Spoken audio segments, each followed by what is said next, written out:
ना माधव समो मासो ना कृते नियुगम समम ना चा वेद समम शास्त्रम ना तीर्थ गंग्याम समम। जय जय श्री राधे। वैशाख के समान कोई मास नहीं, सतयुग के समान कोई युग नहीं, वेद के समान कोई शास्त्र नहीं और गंगा जी के समान कोई तीर्थ नहीं। बिल्कुल उसी तरह अक्षय तृतीया के समान कोई तिथि नहीं। बोलिए जय श्री राधे। अब इससे इतना तो समझ में आता है कि अक्षय तृतीया कितनी बड़ी, कितनी महान, कितनी फलदायी तिथि है। तभी तो कहते हैं इस दिन जो भी कर्म किया जाता है वह अक्षय हो जाता है, उसका कभी क्षय नहीं होता। इसी के बारे में हम बहुत सारी सुंदर चर्चा सुनेंगे। क्यों ये इतनी इम्पोर्टेंट है, इस दिन क्या क्या करना चाहिए और बहुत इम्पोर्टेंट क्या नहीं करना चाहिए, उसे भी श्रवण करेंगे। तो बहुत बहुत स्वागत करती हूँ आप सभी का। चलिए शुरू करते हैं श्री अक्षय तृतीया के बारे में, और एक हम इससे जुड़ी कथा भी श्रवण करेंगे बाद में। लेकिन ये इतना इम्पोर्टेंट डे है क्यों? इसके कई कारण हैं। इस दिन क्या हुआ था, जो भगवान विष्णु हैं उनके 24 अवतारों में से भगवान परशुराम, नर नारायण और हैग्रीव, ये 3 जो भगवान के अवतार हैं, ये अक्षय तृतीया के दिन ही धराधाम पर प्रकट हुए थे। ये दिन वही है जिस दिन कुबेर को खजाना मिला था।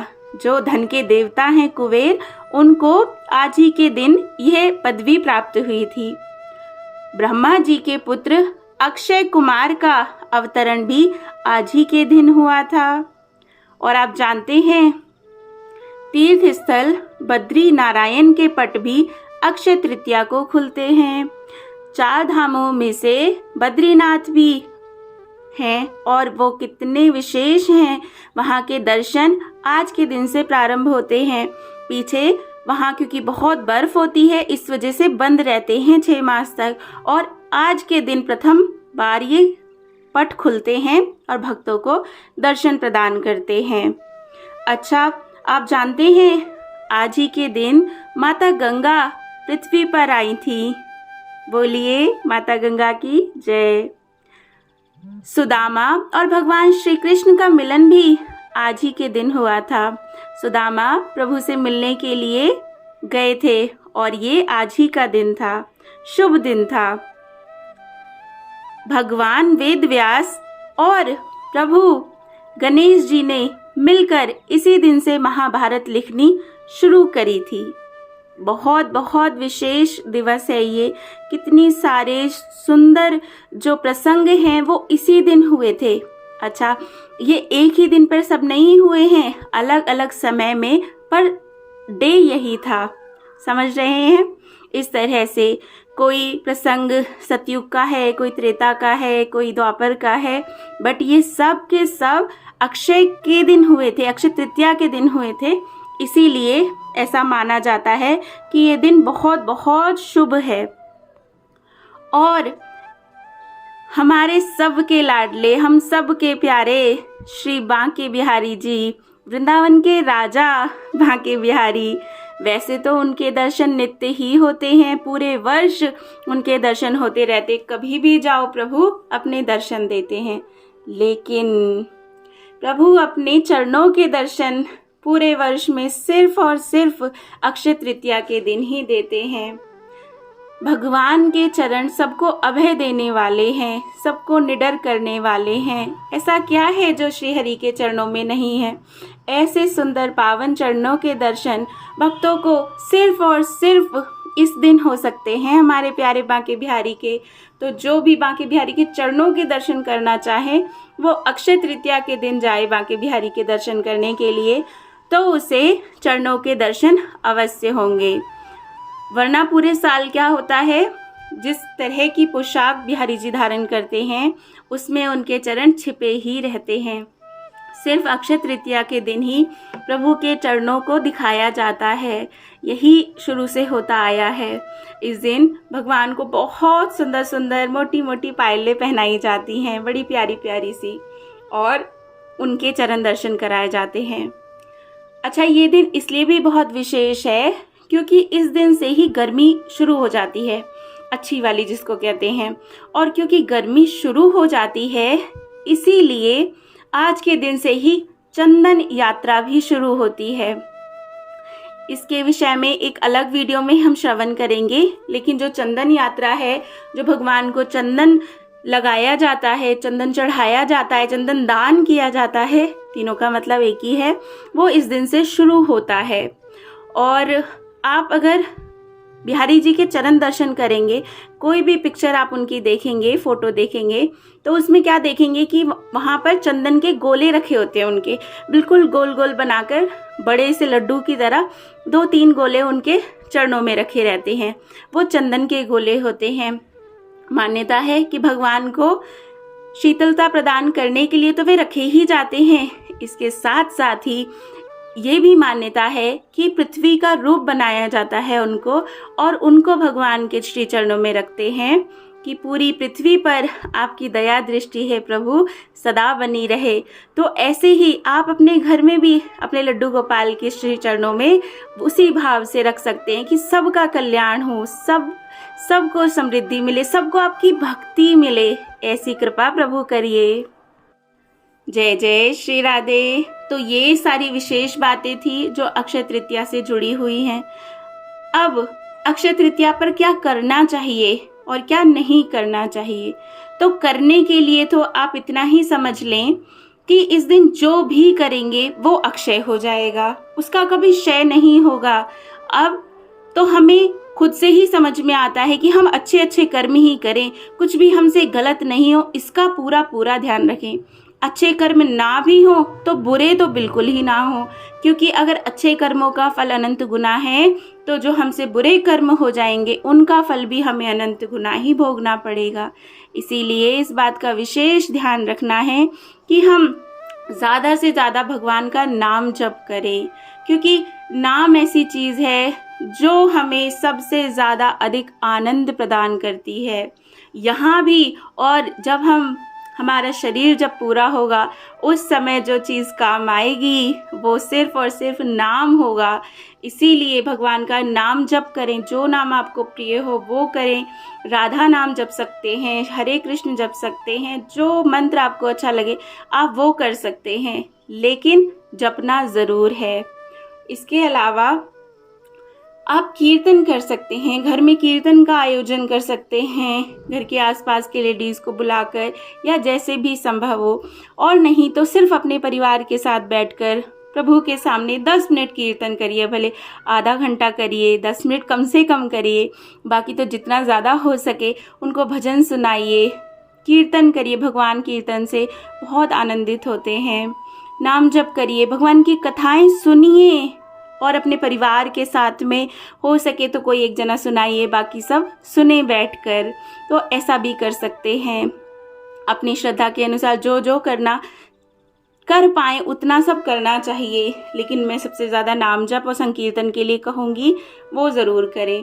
ऑफिस में हैं या कहीं पर भी हैं तो फ़ोन सबके पास में है, कथाएं तो हम कभी भी अपने कान में लीड लगाकर सुन सकते हैं, भगवान की सुंदर लीलाएं सुन सकते हैं।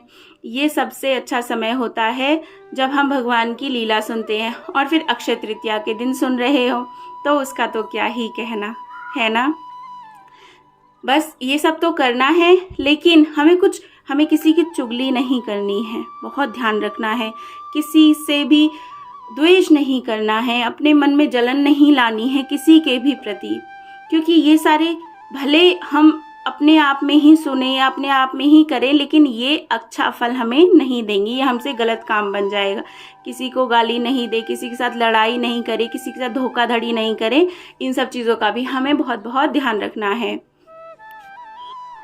और इस दिन दान ज़रूर करना चाहिए। अब दान चाहे आपकी हैसियत अगर 10 रुपये दान करने की है, 11 रुपये दान करने की है, 21 की है, 51 की है, 101, 1000, जितना हो सके उतना किसी गरीब को, किसी ब्राह्मण को दान करें। इस दिन बहुत सारी चीज़ें हैं, मटकी, सुराही, अन्न, जल, कुछ भी जो भी हो सके, वस्त्र भी दे सकते हैं। जो आपके सामर्थ्य में हो वो आप दान करिए, क्योंकि इस दिन जो दान किया जाता है वो अनंत होकर मिलेगा, आपको ही मिलेगा, आपसे कहीं जाएगा नहीं, लेकिन अनंत होकर मिलेगा। 10 रुपये देंगे तो भगवान 10,000 देंगे, ऐसे समझ लीजिए। तो ये बहुत शुभ दिन है, और इस दिन कुछ भी नया खरीदना हो, चाहे सोना, चाहे चांदी, चाहे जगह ज़मीन, चाहे गाड़ी बंगला घोड़े हाथी, कुछ भी, कोई भी शुभ काम करना हो वो इस दिन करना चाहिए। और ये इतनी सिद्ध तिथि है अक्षय तृतीया, इस दिन शादियाँ भी होती हैं, और इस दिन जो शादी होती है वो सदा बहुत अच्छे से चलती है, कोई परेशानी कोई विघ्न नहीं आते। कहते हैं अक्षय तृतीया का मुहूर्त सिद्ध मुहूर्त होता है, इसमें आपको किसी बिना पंडित से किसी से पूछे सलाह लिए आप कोई भी अच्छा कार्य कर सकते हैं, इतनी सिद्ध तिथि होती है। तो बहुत सारी खूबियां हैं इस तिथि में, और हमारे प्रभु बहुत बहुत प्रसन्न होते हैं अगर उनका नाम जप करें, हम कीर्तन करें। मैं फिर से इसीलिए कह रही हूँ, तो अवश्य करें। पॉसिबल हो तो गंगा स्नान के लिए जाइए, यमुना स्नान के लिए जाइए, तीर्थ में जा सकते हैं। लेकिन ये सब कुछ भी पॉसिबल ना हो तो घर बैठ के नाम जप करिए, कीर्तन करिए, कथा सुनिए, इससे ही आपको बहुत बहुत भगवान बहुत बहुत कृपा करेंगे। जय जय श्री राधे। आशा है आपको खूब आनंद आया होगा अक्षय तृतीया के बारे में सुनकर, और अगर आप चंदन यात्रा के बारे में डिटेल में सुनना चाहें तो एक और वीडियो मैं बनाऊंगी, उसमें सुन सकते हैं। अब चलिए अक्षय तृतीया की एक छोटी सी कथा है, उसे भी श्रवण कर लेते हैं। अक्षय तृतीया की कथा के अनुसार प्राचीन काल में एक धर्मदास नामक वैश्य था। धर्मदास अपने परिवार के साथ एक छोटे से गांव में रहता था। वह बहुत ही गरीब था। वह हमेशा अपने परिवार के भरण पोषण के लिए चिंतित रहता था। उसके परिवार में कई सदस्य थे। धर्मदास बहुत धार्मिक प्रवृत्ति का व्यक्ति था। उसका सदाचार तथा देव एवं ब्राह्मणों के प्रति उसकी श्रद्धा अत्यधिक प्रसिद्ध थी। अक्षय तृतीया व्रत के महात्म को सुनकर उसने अक्षय तृतीया के पर्व पर सुबह जल्दी उठकर गंगा स्नान किया, विधि पूर्वक देवी देवताओं की पूजा करी। व्रत के दिन सामर्थ्य अनुसार जल से भरे घड़े, पंखे, जौ, सत्तू, चावल, नमक, गेहूं, गुड़, घी, दही, सोना तथा वस्त्र आदि वस्तुएं भगवान के चरणों में रखकर ब्राह्मण को अर्पित करी। ऐसा ही हम भी कर सकते हैं।